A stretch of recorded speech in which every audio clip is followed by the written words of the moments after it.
A millionaire mocked his waiter at an exclusive event in front of VIP guests. What happened next stunned everyone. The Grand Ballroom of the Lumiere, New York's most prestigious fine dining establishment, was a spectacle of opulence that night. Chandeliers dripped with crystals, refracting light onto polished marble floors and elegantly set tables. Waiters in crisp black uniforms floated through the crowd, balancing silver trays topped with champagne flutes and hors d'oeuvres so delicate they looked like works of art. Among the glittering sea of designer gowns and tailored suits stood Edward Cross, a man who thrived in spaces like this, where power and wealth mingled like the clink of glasses. Edward was the embodiment of financial success, or so he believed.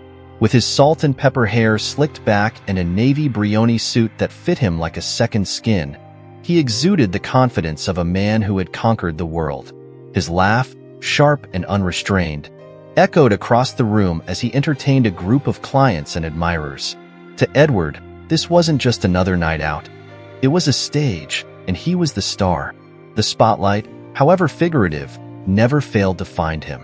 "Gentlemen," Edward announced with a broad smirk, holding court near the bar. "If you want to make it in this world, you've got to understand one thing. Money talks. And if someone's not listening, it's because they don't have enough of it."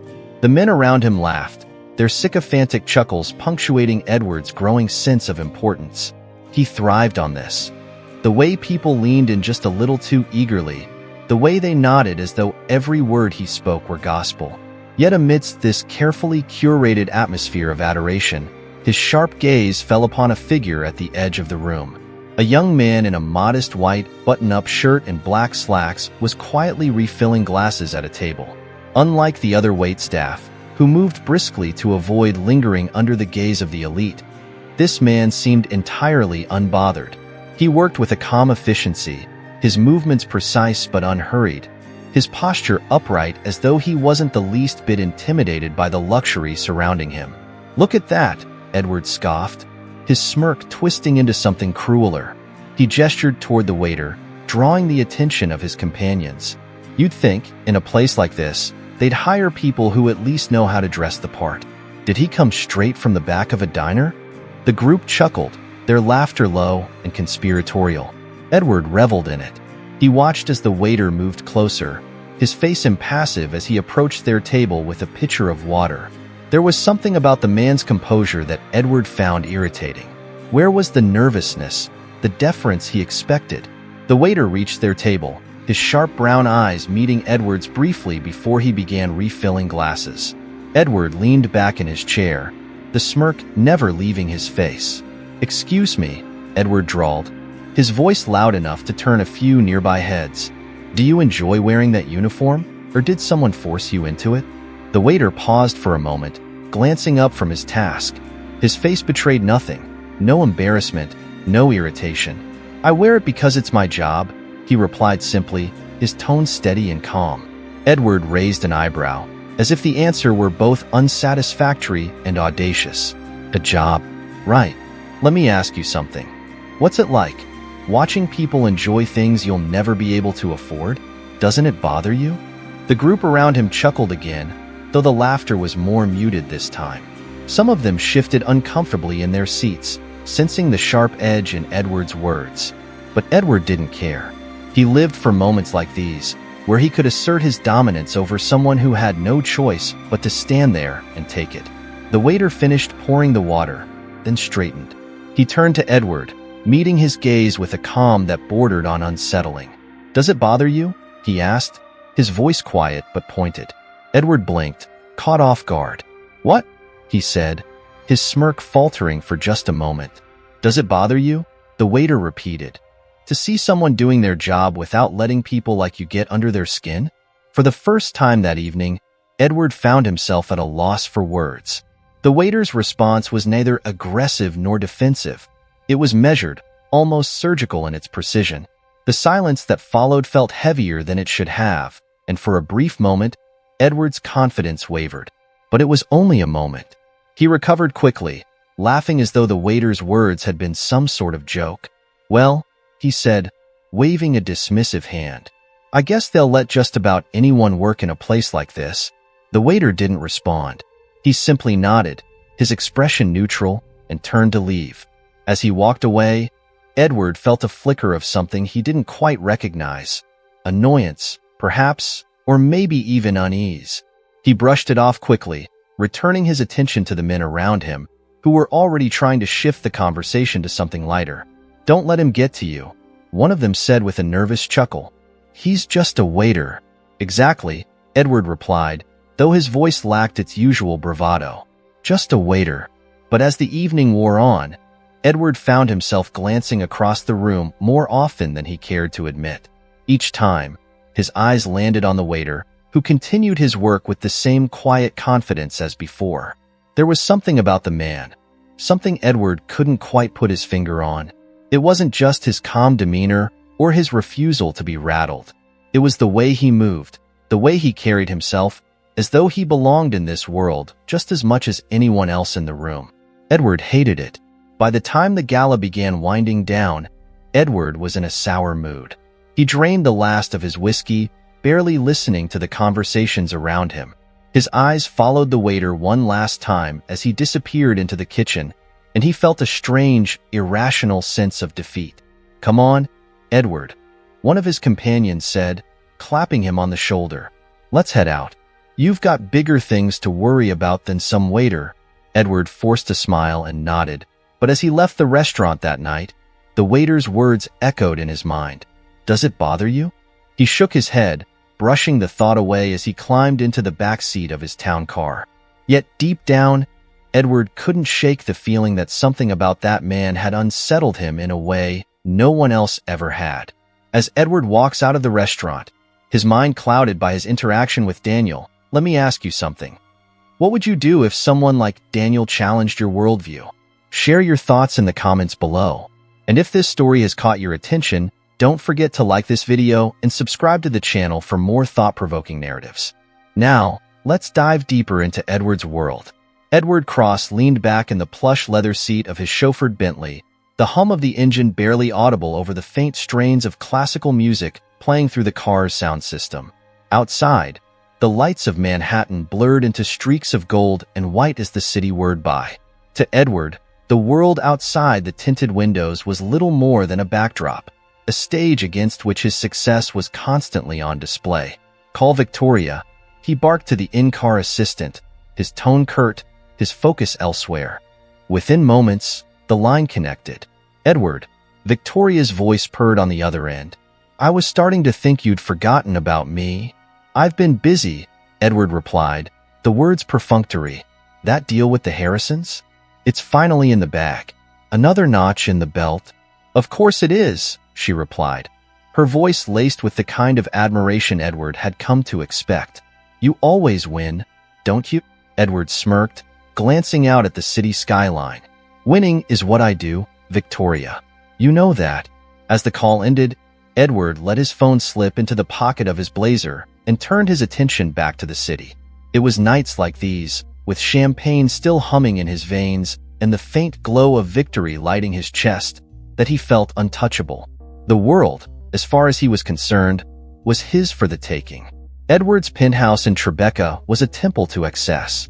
The elevator doors opened directly into the space, revealing an expansive living area with floor-to-ceiling windows that framed the Manhattan skyline like a painting. The decor was sleek, modern, and expensive, every piece meticulously chosen to scream wealth and sophistication. A grand piano sat in one corner, though Edward didn't play. Art pieces, abstracts and portraits alike, lined the walls, each one purchased not for its aesthetic value but for the names attached to them. Damien Hirst, Basquiat, Koons. They were status symbols, trophies that whispered of his ability to acquire anything he desired. Edward poured himself a glass of scotch from a crystal decanter and walked toward the window. Below, the city pulsed with life, a chaotic symphony of lights and movement. It was a view he had paid millions for, but tonight, it failed to hold his attention. Instead, his thoughts kept drifting back to the waiter from the restaurant. "Does it bother you?" The question played on a loop in Edward's mind, gnawing at him in a way he couldn't quite explain. He'd built his life on the foundation of power, control, and the unwavering belief that money was the ultimate equalizer. Yet, there had been something about the waiter. His calm defiance, the way he seemed unimpressed by Edward's status, that had struck a nerve. Edward shook his head, as if the motion could dislodge the thought. It was ridiculous, he told himself. The man was a nobody, a face he'd forget in a week. And yet, the next morning, Edward's day began as it always did, with precision and routine. His assistant, Lisa, arrived promptly at 7 a.m., armed with a stack of documents for his signature and a meticulously planned schedule. "Mr. Cross," she said, placing the documents on his desk in neat piles. "You have a breakfast meeting with the firm at 8, a conference call at 10, and lunch with Mr. Cartwright at 1. Shall I confirm the reservation at Le Bernardin?" "Do it," Edward replied without looking up, his pen already moving across the first document. "And make sure they seat us at the private table. Cartwright likes to feel important." "Yes, sir." Lisa turned to leave but hesitated, glancing back at Edward with a hint of concern. "If I may, sir, you seem preoccupied. Is everything all right?" Edward looked up, his brow furrowing. "Of course. Why wouldn't it be?" Lisa hesitated for a moment longer before offering a polite smile. "No reason, sir. I'll confirm the reservation." As she left, Edward leaned back in his chair, staring at the city through the glass wall of his office. Lisa's observation had struck a chord. He was preoccupied. Despite the chaos of his schedule and the demands of his empire, his thoughts kept returning to that fleeting encounter at the restaurant. "Why the hell does it matter?" he muttered to himself, irritation creeping into his voice. He was Edward Cross, a man who had everything anyone could ever want. And yet, he felt unsettled in a way that was unfamiliar and unwelcome. By midday, Edward was back in his element, hosting a high-stakes negotiation in the sleek conference room of his firm. The table was filled with executives in tailored suits, their faces carefully neutral as they discussed terms and percentages. Edward, as always, dominated the conversation, his voice steady and commanding. "Gentlemen," he said, his tone smooth as silk, "if we move forward with this acquisition, we're looking at a 25% increase in revenue within the first quarter. That's not just speculation, it's fact." One of the executives, a graying man with sharp eyes, leaned forward. "And what about the backlash? This deal has the potential to disrupt smaller businesses. Are we prepared for the optics?" Edward's smile didn't falter. "Backlash is inevitable in business. But let me ask you this. Would you rather be the disruptor or the disrupted? The choice is yours." The room fell silent for a moment before the executives began nodding in agreement. Edward leaned back in his chair, satisfied. This was his domain, where every word he spoke carried weight, where every decision he made shaped the future. Yet even as the meeting concluded and handshakes were exchanged, Edward couldn't shake the feeling of unease that had settled in his chest. The question from the night before lingered like a ghost, refusing to be exorcised. That evening, Edward found himself at another gala, this time in support of a charity he barely remembered donating to. The room was filled with the usual crowd, wealthy patrons sipping champagne and exchanging pleasantries, their laughter forced and hollow. Edward moved through the crowd with practiced ease, shaking hands and offering smiles that never quite reached his eyes. But as the night wore on, he began to feel a creeping sense of detachment. The conversations felt stale, the laughter grating. Even the compliments, which usually fed his ego, felt empty. At the bar, he ordered a drink and scanned the room, his gaze landing on a young couple in the corner. They were dressed modestly, their clothes lacking the designer labels that adorned most of the guests. Yet there was a warmth between them, a genuine connection, that made Edward's chest tighten with an emotion he couldn't name. "Enjoying yourself, Mr. Cross?" The voice came from behind him, and Edward turned to see a fellow businessman, a man whose name he couldn't remember. "Always," Edward replied automatically, raising his glass. But as the man launched into a story about his latest acquisition, Edward's attention drifted. His mind, once again, was elsewhere. "Does it bother you?" The words echoed in his head, louder now, refusing to be ignored. Edward finished his drink in one swift motion, the burn of the alcohol doing little to dull the discomfort he felt. He excused himself from the conversation, retreating to a quiet corner of the room. For the first time in years, Edward Cross felt something he couldn't explain. It wasn't guilt. He was far too proud for that. But it was close. A flicker of self-awareness, perhaps, or the faintest hint of doubt. As he stared into his empty glass, Edward realized that, for all his wealth and power, there was a part of him that was beginning to feel hollow. The kitchen of the Lumiere was a place of quiet efficiency, a sharp contrast to the glitz and chatter of the dining hall outside. Stainless steel counters gleamed under the fluorescent lights, and the faint aroma of fresh herbs, seared meats, and baking bread hung in the air. Amid the bustle of chefs and line cooks calling out orders and working in perfect sync, Daniel stood calmly by the door, observing the controlled chaos with the faintest of smiles. He had always preferred this side of the restaurant, the mechanics of creation, where precision and skill transformed raw ingredients into works of art. While the guests outside toasted champagne glasses and flaunted their status, Daniel found his satisfaction in the rhythm of the kitchen, where egos and facades mattered little. It was here, among the staff, that he felt at home. Though his uniform matched the other waiters, a crisp white shirt, black slacks, and a tie, Daniel's presence was distinct. He carried himself with a quiet confidence, his posture straight and his movements deliberate.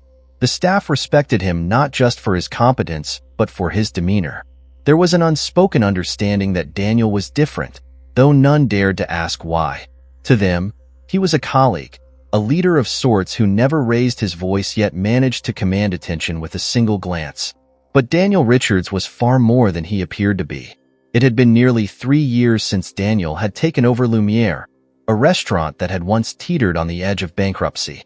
The previous owner, a man burdened by bad investments and mounting debts, had been eager to sell, desperate for a lifeline. Daniel, armed with a small inheritance and a vision, had stepped in quietly, purchasing the establishment without fanfare. For Daniel, Lumiere was never just a restaurant. It was a canvas, a stage where he could craft an experience that married elegance with authenticity. He had no interest in being a visible figure, a name on a plaque. Instead, he operated from the shadows, allowing the restaurant to speak for itself. By taking on the role of a waiter, he remained an observer, able to see the true faces of his guests when they thought no one important was watching. And, in truth, Daniel had learned more about human nature from behind a serving tray than he ever could have from behind a desk. That evening, as Daniel returned to the dining hall, he scanned the room with a practiced eye. The gala was nearing its peak, the energy buzzing as champagne flowed freely and laughter grew louder. Daniel moved with purpose, refilling glasses, adjusting table settings, and ensuring that no detail went unnoticed. It was as he approached a particularly boisterous table that he saw him again, Edward Cross. The man sat at the center of a group of executives, his deep, commanding voice cutting through the hum of the room. Edward was laughing, his polished confidence on full display, but Daniel noticed something different this time. Beneath the man's bravado was a restlessness, a flicker of unease that he tried to mask with exaggerated gestures and louder laughter. Edward caught sight of Daniel approaching, and his smirk returned. "Ah, the man of the hour," Edward said, leaning back in his chair as Daniel set a fresh bottle of wine on the table. "Tell me, what's it like, working in a place like this? Must be quite the education for someone like you." There it was again, the bait, the thinly veiled insult delivered with the air of casual curiosity. Daniel, as always, refused to rise to it. He met Edward's gaze briefly, offering a small smile that didn't quite reach his eyes. "It's a privilege," Daniel said simply. "Lumiere attracts a fascinating crowd." Edward chuckled, raising his glass. "Fascinating? Huh?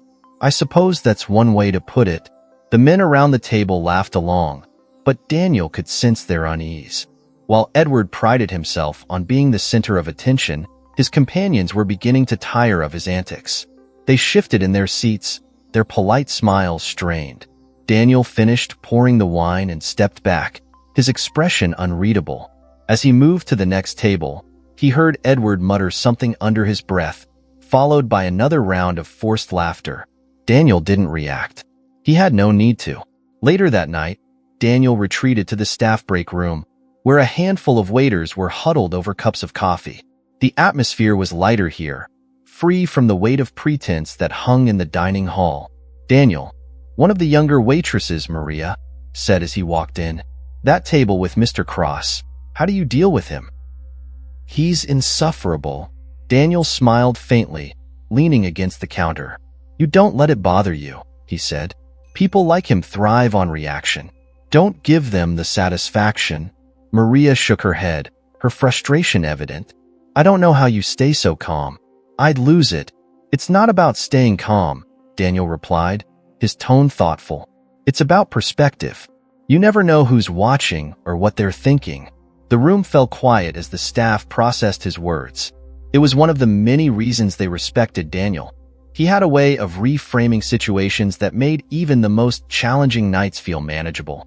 As the others returned to their conversations, Daniel slipped out of the room, his mind already turning toward the events of the evening. He couldn't deny that Edward Cross intrigued him, not because of his wealth or status, but because of the cracks in his armor. Edward was a man used to controlling the narrative, yet he seemed unnerved by something as simple as a waiter refusing to play his game. Daniel had seen it before.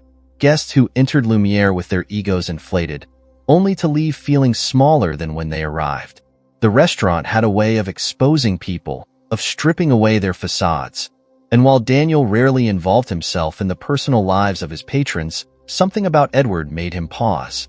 As the evening wound down and the last of the guests filtered out, Daniel lingered in the dining hall, straightening chairs and extinguishing candles. The staff had long since gone home, leaving him alone with the quiet hum of the city beyond the windows. He walked to the bar and poured himself a glass of water, his thoughts drifting. Edward Cross was a puzzle, one Daniel wasn't sure he wanted to solve. Yet he couldn't ignore the man's presence, the way his arrogance masked something deeper, something fragile. Daniel took a sip of water, his gaze fixed on the city lights. He had spent years building Lumiere into a sanctuary, a place where people came to indulge in the finest things life had to offer. But it was also a mirror, reflecting the truths people tried so hard to hide. Edward Cross had looked into that mirror tonight, and though he'd laughed, Daniel had seen the flicker of recognition in his eyes. "Does it bother you?" Daniel murmured to himself, the question hanging in the air like a challenge. The lights dimmed as Daniel locked the doors and prepared to leave. Outside, the city buzzed with life, oblivious to the small battles fought within its walls. And as Daniel stepped out into the cool night air, he couldn't help but wonder what tomorrow would bring. The next week brought a notable change in Edward Cross. Though his public demeanor remained as polished as ever, his suits impeccably tailored, his laughter louder than necessary, those closest to him could sense a shift beneath the surface. At meetings, he was quicker to anger, less patient with the small pleasantries he usually relished. At dinners, his charm felt forced, his witty remarks rehearsed. Something gnawed at him, something he couldn't quite place but couldn't ignore either. Edward told himself it was nothing. The restless nights, the way his mind wandered in the middle of conversations, the peculiar fixation on that waiter. These were distractions, fleeting annoyances. He had bigger things to focus on. An upcoming merger, an exclusive gala, and, most pressing of all, a dinner that could make or break his business prospects. Yet, despite his best efforts, his thoughts kept circling back to Lumiere and the man who had dared to meet his gaze without flinching. On a rainy Thursday evening, Edward found himself once again at Lumiere. The restaurant, with its soft lighting and muted elegance, felt like a cocoon against the storm raging outside. Edward had reserved the entire mezzanine level for a private event, a critical dinner with 3 potential investors whose capital he desperately needed to stabilize his faltering company. "Mr. Cross," his assistant Lisa whispered as they ascended the staircase. "Everything has been arranged as per your instructions. The wine, the menu, the seating placements, it's all set." "Good," Edward said curtly, his eyes scanning the room. The mezzanine was a picture of refinement, the long table set with crystal glassware and gold-trimmed plates. A centerpiece of fresh orchids added a touch of vibrancy, though Edward barely glanced at it. He was focused on the evening ahead, determined to leave nothing to chance. As the investors arrived, 2 men and 1 woman, all dressed in understated but expensive attire, Edward turned on the charm. He greeted each of them with a firm handshake, his smile broad and inviting. Over the next hour, he regaled them with stories of his success, each tale carefully chosen to highlight his intelligence, his foresight, his undeniable superiority. But even as he played the part of the gracious host, Edward's eyes kept drifting toward the figure moving silently in the background. Daniel. The waiter worked with his usual precision, refilling glasses and clearing plates with a calm efficiency that only served to irritate Edward further. There was something maddening about the man's composure, the way he carried himself as though the world beyond the dining hall held no sway over him. Edward hated it. "Shall we toast?" Edward said suddenly, raising his glass to the investors. His tone was jovial, but his eyes were fixed on Daniel, watching the man's every move. To partnerships, prosperity, and the promise of a brighter future. The investors clinked their glasses together, their smiles polite. As they sipped their champagne, Edward's voice dropped into a more conversational tone. "Do you know what I admire most in a person?" he said, his words aimed as much at the investors as at the waiter who hovered nearby. Ambition. The drive to rise above one's station, no matter the odds. Daniel, who had just set down a fresh bottle of wine, paused for the briefest of moments. It was barely perceptible, but Edward saw it, and a flicker of satisfaction lit his chest. "Take this restaurant, for example," Edward continued, leaning back in his chair. "A place like Lumiere thrives because people like us, people of vision, give it purpose. Without us, it's just another dining room. It's our patronage, our influence, that makes it what it is." One of the investors, a silver-haired man named Charles, raised an eyebrow. "An interesting perspective," he said, his tone neutral, "though I'd argue that the staff play a crucial role in the experience. The execution matters as much as the vision." "Of course," Edward replied smoothly, though there was a faint edge to his smile. "But execution is replaceable. Vision is not." Daniel, who had moved to another table to pour wine, glanced in Edward's direction. For a moment, their eyes met, and Edward felt a strange, inexplicable thrill. He had drawn the man into his orbit, forced him to engage. It was a small victory, but a victory nonetheless. As the evening wore on, the conversation shifted to business, and Edward found himself in his element once more. He outlined his plans for expansion, painting a picture of boundless growth and untapped potential. The investors listened intently, nodding in all the right places, and Edward felt the familiar rush of control. This was his domain, where his words carried weight, where his confidence was unshakable. But even as he spoke, his mind kept returning to Daniel. The waiter had been a constant presence throughout the evening, his movements precise yet unobtrusive. And though Daniel never spoke, Edward could feel his presence like a shadow, a silent challenge that refused to be ignored. It was near the end of the dinner, as dessert was being served, that Edward's frustration finally boiled over. "Excuse me," he said, his voice louder than necessary. The room fell silent as all eyes turned to him. Edward gestured toward Daniel, who had just entered the mezzanine with a tray of coffee cups. "I have a question for you." Daniel paused, his expression calm as he approached the table. "Yes, sir," he said, his tone polite but unflinching. Edward leaned forward, his smile sharp. "I couldn't help but notice how composed you are. It's admirable, really. Tell me, have you ever considered doing something more with your life? Or is this," he gestured around the room, "the extent of your ambition?" The question hung in the air, heavy with implication. The investors exchanged uneasy glances, clearly uncomfortable with the turn the conversation had taken. But Edward didn't care. He was laser-focused on Daniel, waiting for the man to falter, to stumble under the weight of his words. But Daniel didn't falter.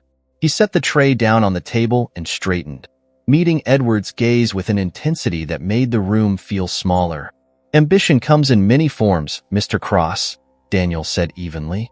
"Some measure it in titles and bank accounts. Others measure it in the impact they leave on the people around them." The silence that followed was deafening. Edward opened his mouth to respond, but no words came.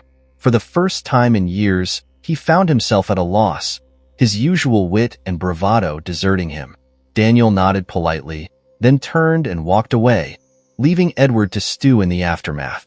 The investors, sensing the tension, quickly changed the subject, steering the conversation back to safer territory. But Edward could barely focus. His thoughts were a storm, a tangle of frustration and something else, something dangerously close to doubt. By the time the dinner ended and the investors departed, Edward was seething. He descended the staircase with heavy steps, his jaw clenched tight. The evening had been a success, he was certain of it, but it didn't feel like one. All he could think about was Daniel's calm demeanor, his quiet defiance. As Edward stepped outside into the rain, he looked back at the restaurant, its glowing sign casting a faint light onto the wet pavement. For a moment, he considered walking back in, demanding answers, asserting his dominance. But he didn't. Instead, he climbed into his car and sat in silence as the city blurred past the windows, the waiter's words echoing in his mind.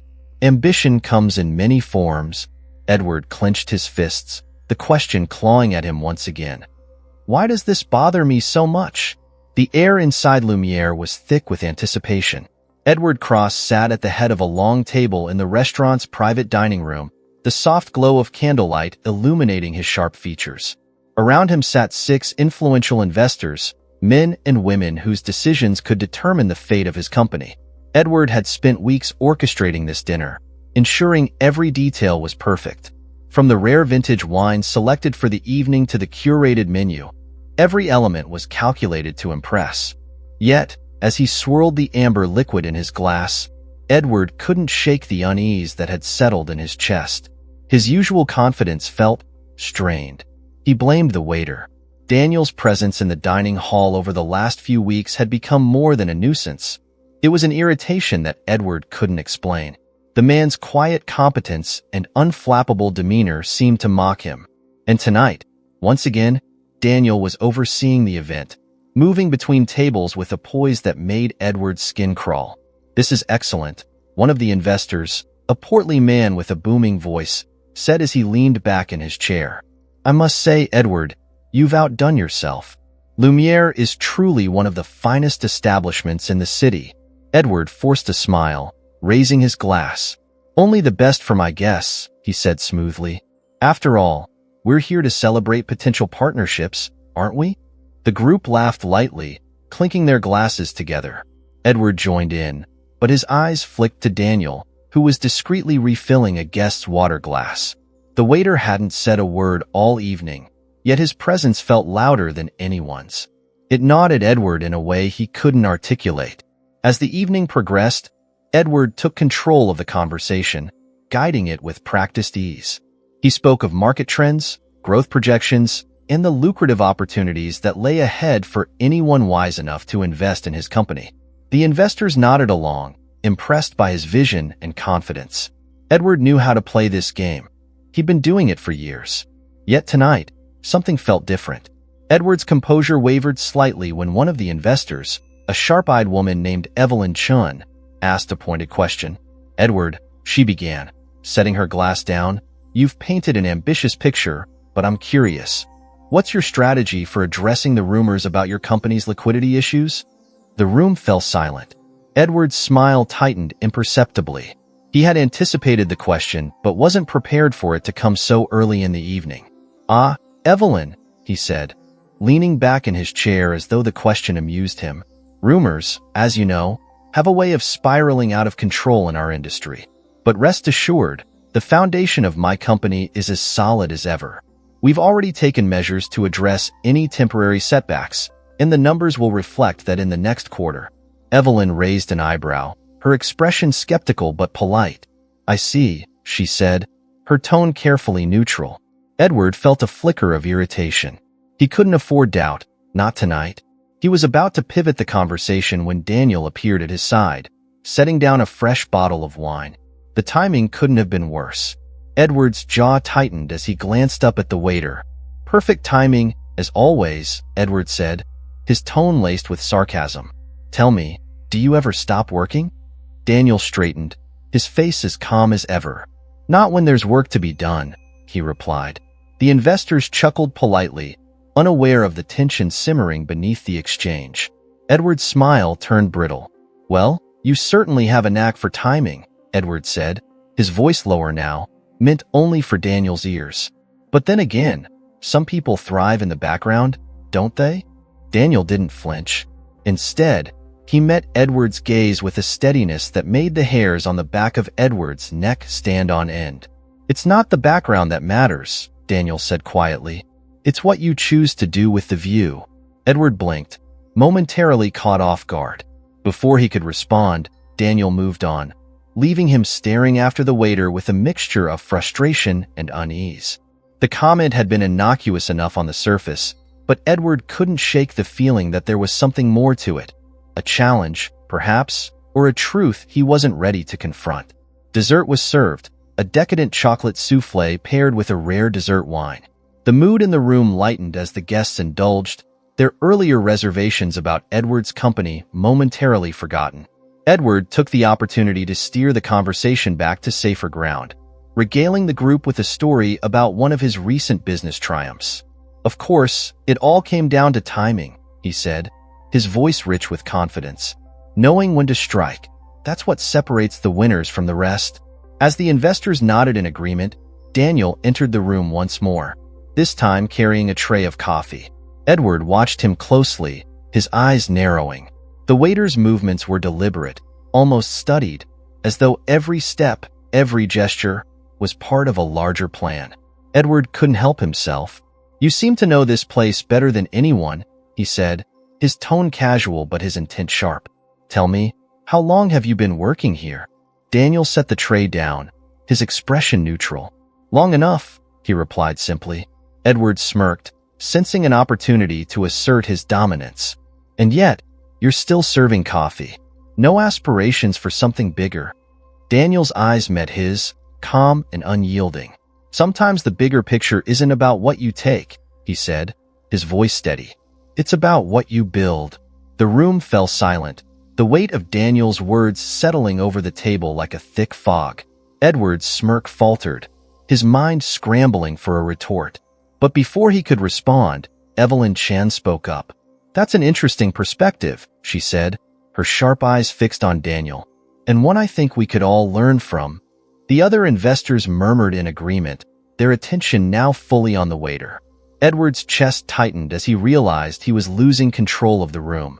Daniel, sensing the shift, nodded politely and excused himself, leaving the investors to digest both their dessert and his words. Edward watched him go, his jaw clenched so tightly it ached. He had come here tonight to secure his future, to impress his guests with his power and influence. But somehow, inexplicably, a mere waiter had managed to steal the spotlight. By the time the dinner ended, the rain outside had stopped, leaving the streets glistening under the glow of streetlights. The investors left with handshakes and promises to follow up, their expressions polite but unreadable. Edward stood by the entrance, watching them go with a sense of unease he couldn't shake. "Everything went well, sir," Lisa said as she approached him, her voice carefully optimistic. The investors seemed impressed. Edward didn't respond immediately. His eyes were fixed on the restaurant's interior, where Daniel was methodically wiping down a table. The waiter's calm presence felt like a stone in Edward's shoe, a small, persistent irritation that he couldn't ignore. "Did it, though?" Edward muttered under his breath, more to himself than to Lisa. He turned and walked toward his car, his thoughts tangled and heavy. As the car pulled away from Lumiere, Edward stared out at the city, his reflection fractured in the rain-speckled glass. For all his confidence, for all his talk of power and ambition, he couldn't escape the nagging question that had haunted him since the first night he met Daniel. What, exactly, was he building? The hum of conversation filled Lumiere's dining room as Edward Cross entered for the third time in as many weeks. Tonight, he wasn't here for a private dinner or a gala. No investors flanked his sides. No entourage of assistants rushed to prepare the evening for him. Edward had come alone, his polished shoes echoing against the marble floors as the hostess guided him to a table tucked near the corner of the room. It wasn't like him to dine solo. In fact, Edward couldn't recall the last time he had chosen to do so. His meals were usually extensions of business deals or opportunities to flaunt his wealth in the company of others. But tonight was different. Something about the weight of the past few weeks, the dinner with the investors, the subtle cracks in his unshakable confidence, had driven him here, to the place where those feelings had first begun to surface. Edward's jaw tightened as he scanned the room, his gaze searching for one face among the sea of diners and waitstaff. He told himself he was here to enjoy a meal, to reclaim the dominance he'd felt slipping through his fingers. But deep down, he knew the truth. He was here because of Daniel. Daniel's movements were as deliberate as ever, his calm efficiency weaving through the room like a thread pulling everything together. He served guests with precision, refilled glasses with quiet attentiveness, and exchanged polite smiles with patrons who scarcely noticed him beyond the tasks he performed. But Edward noticed. He noticed the way Daniel carried himself, how his quiet confidence seemed to radiate outward, drawing respect from the staff and even the diners who didn't know his name. It irritated Edward more than he cared to admit. "Good evening, Mr. Cross," Daniel said as he approached Edward's table, his voice steady and polite. He set a menu down in front of him, his expression neutral. "Will you be dining alone tonight?" Edward resisted the urge to smirk. "For once, yes," he replied, leaning back in his chair. "I thought I'd keep things simple." Daniel nodded. "Sometimes simplicity is the best choice," he said, his tone devoid of irony. "Would you like a recommendation?" Edward hesitated. There it was again, that calm, unflappable demeanor that made every interaction feel like a game Edward couldn't win. "Sure," he said finally, gesturing for Daniel to continue. "Impress me." "The duck confit is a house favorite," Daniel replied without missing a beat. "Paired with a glass of the 2012 Cote Rôti, it's an excellent choice." Edward raised an eyebrow. "You seem to know your wines."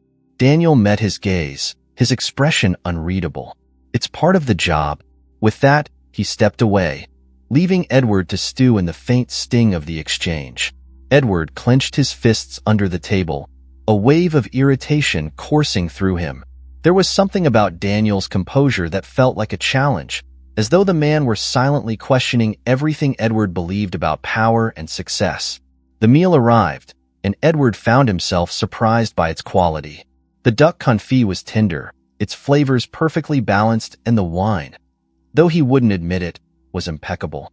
But even as he ate, his thoughts remained fixed on Daniel.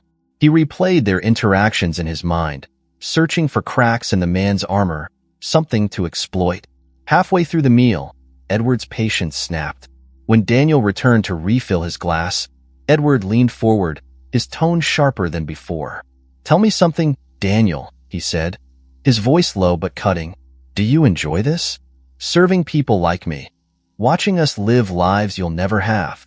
Daniel's hands stilled for a fraction of a second before he continued pouring. He straightened, meeting Edward's gaze with the same calm intensity as before. "I don't measure my life by what others have," he said quietly. "I measure it by what I choose to value." Edward scoffed, leaning back in his chair. "That's a convenient answer." "It's an honest one," Daniel replied. The exchange left Edward feeling more unsettled than ever. He had expected Daniel to falter, to show some crack in his calm exterior. Instead, the man had turned the question back on him, leaving Edward with a lingering sense of inadequacy he couldn't shake. As the evening wore on, Edward found himself watching Daniel more closely. He observed the way the man interacted with the staff, offering quiet words of encouragement or stepping in to assist during busy moments. He noticed how the other waiters seemed to respect Daniel, their demeanor softening in his presence. It was a stark contrast to the way Edward commanded his own employees, with fear and authority rather than trust and admiration. For the first time, Edward began to question the foundation of his own success. Was it truly built on vision and ambition, as he had always claimed? Or was it built on something far more fragile, a relentless pursuit of power that left no room for connection or respect? These thoughts gnawed at him as he finished his meal, the flavors of the duck confit forgotten in the haze of his introspection. When Daniel returned with the check, Edward hesitated, his fingers hovering over the leather folder. "You're different," Edward said abruptly, his tone quieter now, almost searching. "You don't act like someone who belongs here." Daniel tilted his head slightly, as though considering the comment. "And how should someone who belongs here act?" Edward faltered. He didn't have an answer. "I don't know," he admitted, the words tasting foreign on his tongue. "But you're not like the others." Daniel's lips curved into the faintest hint of a smile, though it was impossible to tell if it was one of amusement or something else entirely. "Perhaps that's because I see things differently," he said. "And maybe that's what bothers you." Edward's breath caught in his throat. He stared at Daniel, his mind racing with thoughts he couldn't untangle. Before he could respond, Daniel stepped back, his expression once again neutral. "Have a good evening, Mr. Cross," Daniel said, his tone polite but final. He turned and walked away, leaving Edward alone with the weight of his thoughts. Outside the restaurant, the night air was crisp and cold, the faint smell of rain lingering in the breeze. Edward stood on the curb, his driver waiting patiently beside the car. But Edward didn't move. He stared at the glowing sign of Lumiere, his reflection faintly visible in the glass doors. He had come to the restaurant tonight expecting to reaffirm his sense of control, to prove to himself that the gnawing unease he'd been feeling was nothing more than a passing irritation. Instead, he felt more unmoored than ever. Daniel's words echoed in his mind, their simplicity masking a depth that Edward couldn't ignore. "I measure my life by what I choose to value." Edward climbed into the car, his movements slow and deliberate. As the vehicle pulled away, the city lights blurred into streaks of gold and white, and Edward found himself staring out the window in silence. For the first time in years, Edward felt truly small. Edward Cross strode into Lumiere with the air of a man who demanded answers, though his outward calm belied the turmoil within. Tonight was not a night for calculated deals or empty smiles. Edward had spent the last week piecing together fragments of thoughts, feelings, and interactions that had shaken his confidence in ways he hadn't thought possible. The puzzle that was Daniel had grown too large to ignore. For years, Edward had seen people as tools, stepping stones toward his ambitions, each one serving a purpose or fading into irrelevance. Yet Daniel was different. An enigma who not only resisted Edward's attempts to control the narrative, but seemed to rewrite it altogether. The man's composure, his defiance, his maddening ability to remain unshaken. It all grated on Edward in a way he couldn't understand. And tonight, he was determined to uncover the truth. The restaurant was quieter than usual, the late hour leaving only a few tables occupied. Edward had requested a private meeting with the manager, but when he arrived, it was Daniel who stood waiting for him in the mezzanine. Edward's jaw tightened at the sight of him, but he forced a smile, masking the unease that prickled at the edges of his thoughts. "Not exactly the meeting I arranged," Edward said as he approached the table, his tone edged with sarcasm. "But I suppose you'll do." Daniel gestured for him to sit, his movements as deliberate and measured as always. "The manager felt I was better suited to answer your questions," he said evenly. "What can I help you with, Mr. Cross?" Edward lowered himself into the chair, his gaze fixed on Daniel. For a moment, he said nothing, letting the silence stretch between them. He wanted to see if the man would falter, if even the slightest crack would appear in his armor. But Daniel remained as calm as ever, his expression unreadable. "I want to know who you are," Edward said finally, his voice low and deliberate. "You walk around this place like you own it, but you're just a waiter. So tell me, what's your story? Why do you act like you're above all of this?" Daniel's lips twitched, though it wasn't quite a smile. "You assume a great deal, Mr. Cross," he said, "but I suppose I shouldn't be surprised. You've built your life on assumptions, haven't you? Assumptions about people, about their worth, about what drives them." Edward bristled, leaning forward. "Don't deflect. I asked you a question, and I'm giving you an answer," Daniel replied, his tone calm but pointed. "Perhaps the better question is why it matters to you. Why does it bother you so much, Mr. Cross, that someone like me doesn't play by your rules?" Edward opened his mouth to respond, but no words came.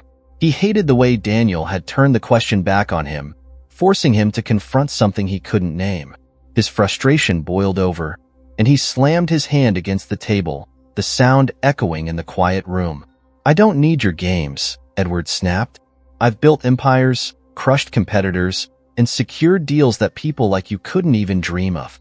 You don't get to stand there and act like you're better than me." Daniel's expression didn't change, but there was a flicker of something in his eyes, something sharp and cutting. He leaned forward slightly, his voice lowering to a near whisper. "And yet, here you are," he said, his words deliberate and precise. "A man who has everything, sitting across from a nobody, demanding answers. Tell me, Mr. Cross, what does that say about you?" Edward's breath caught in his throat. The truth of Daniel's words hit him like a punch to the gut, leaving him momentarily speechless. But as he grappled with his thoughts, Daniel rose from his seat, his calm demeanor never wavering. "Since you're so eager for answers," Daniel said, his tone soft but firm, "let me give you one." He stepped to the side, his hands resting lightly on the back of his chair as he looked down at Edward. "This restaurant," he said, gesturing subtly to the space around them, "is mine. I own it. Every table, every plate, every glass. I built it from the ground up." Edward's eyes widened, disbelief flashing across his face. "That's impossible," he said, though his voice lacked conviction. "You're lying." Daniel tilted his head slightly, a faint smile playing at the corners of his mouth. "Am I? Think about it, Mr. Cross. Have you ever wondered why the staff here respect me the way they do? Why I know this place so intimately? Why I never seem fazed by men like you?" Edward's mind raced, fragments of their past interactions clicking into place with a sickening clarity. The calm confidence, the knowledge of the menu and wine pairings, the quiet authority that radiated from Daniel. It all made sense now. And yet, Edward couldn't accept it. He didn't want to. This is a joke," Edward said, though his voice wavered. "You're just a waiter." Daniel's smile widened, though it was tinged with sadness. "Is that what bothers you most, Mr. Cross? That someone you dismissed as insignificant might actually be your equal, or perhaps even your better?" Edward's fists clenched, his knuckles white against the polished wood of the table. He felt exposed, vulnerable in a way he hadn't since his early days in business. For so long, he had built his identity on the foundation of power and control, on the belief that wealth defined worth. And now, in the face of Daniel's quiet revelation, that foundation felt as though it were crumbling beneath him. "Why didn't you say anything?" Edward asked finally, his voice barely above a whisper. Daniel's expression softened, though his eyes remained sharp. "Because I wanted to see who you really were," he said. "And now I know." Edward stared at him, the weight of Daniel's words pressing down on him like a vice. For the first time, he couldn't summon a response, couldn't summon the bravado that had always carried him through moments of uncertainty. He felt small, diminished in the face of a truth he hadn't been prepared to confront. As Daniel turned to leave, Edward called after him, his voice desperate. "Wait." Daniel paused, looking over his shoulder. There was no anger in his expression, no triumph, only quiet resolve. "What now?" Edward asked, his tone pleading. "What am I supposed to do with this?" Daniel regarded him for a moment, his gaze steady. "That's up to you, Mr. Cross," he said. "But if I were you, I'd start by asking myself what really matters."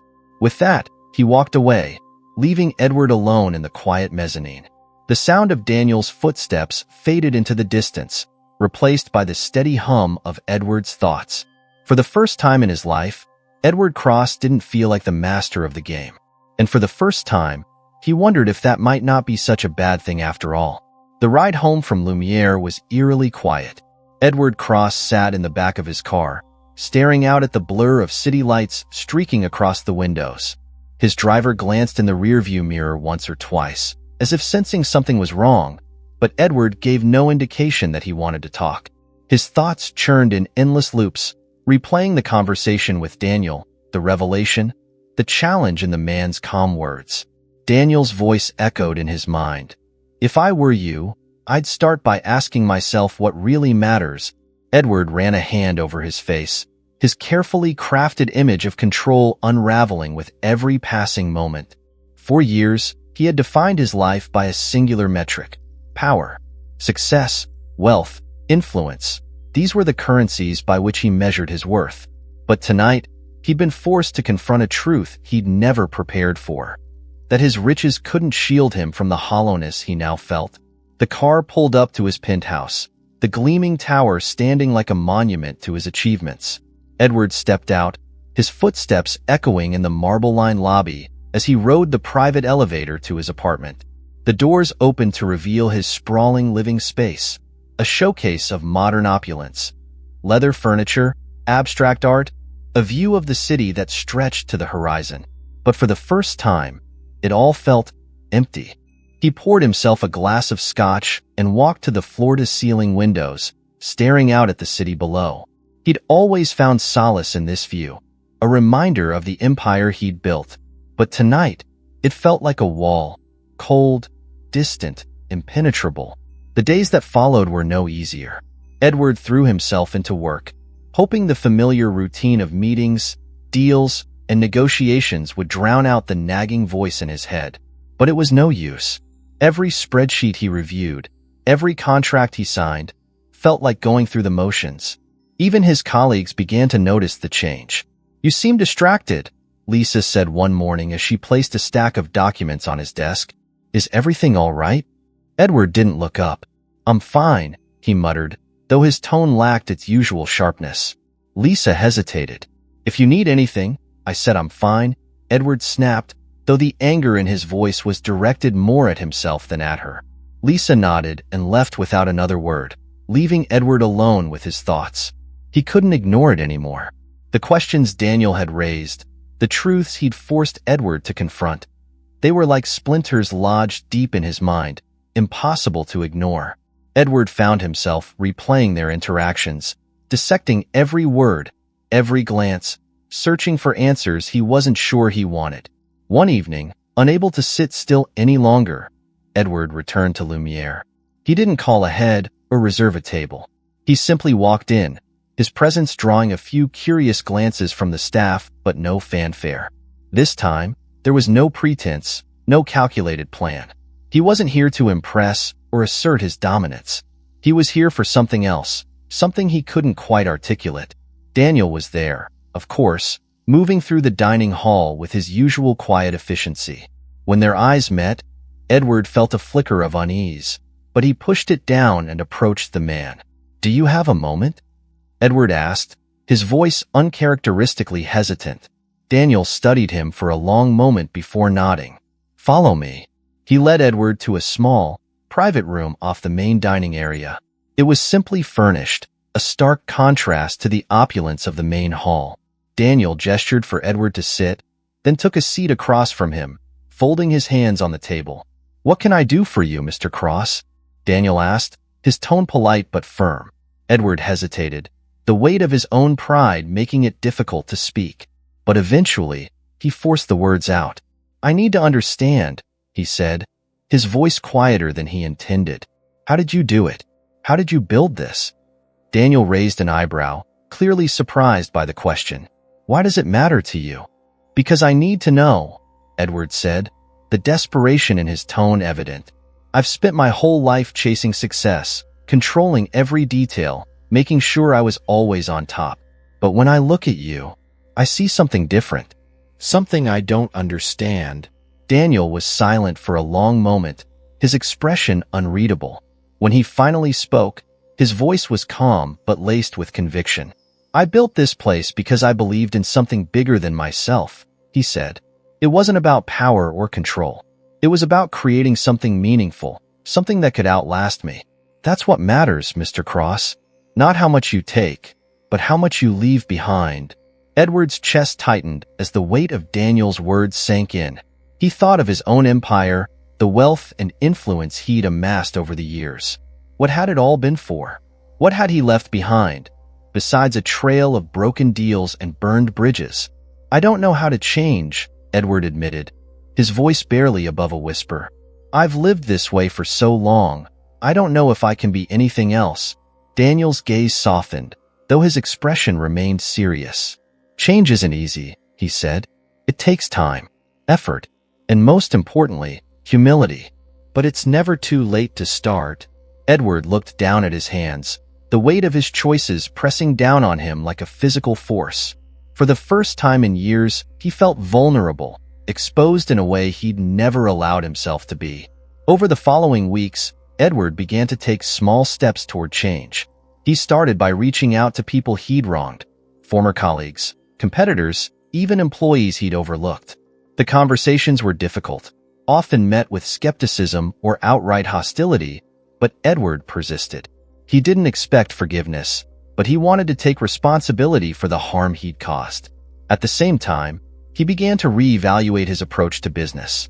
He started investing in projects that prioritized sustainability and community impact, rather than just profit margins. It was a slow, humbling process, but with each step, Edward felt a weight lifting from his shoulders. Daniel, meanwhile, continued to observe from a distance. Though their interactions remained professional, Edward found himself seeking the man's quiet wisdom more often than he cared to admit. And slowly, a mutual respect began to form between them. A respect built not on power or wealth, but on shared understanding. One evening, months after their first confrontation, Edward returned to Lumiere, this time as a guest. He sat at a table near the window, watching as Daniel moved through the room with his usual grace. When Daniel approached his table, Edward stood, extending a hand. "Thank you," he said simply, his voice steady but sincere. "For everything." Daniel studied him for a moment before shaking his hand, a small smile tugging at the corners of his mouth. "You're welcome, Mr. Cross." As Edward sat down to enjoy his meal, he felt a sense of peace he hadn't known in years. For the first time, he wasn't chasing success or trying to prove himself. He was simply present. And perhaps, he thought, that was the greatest success of all.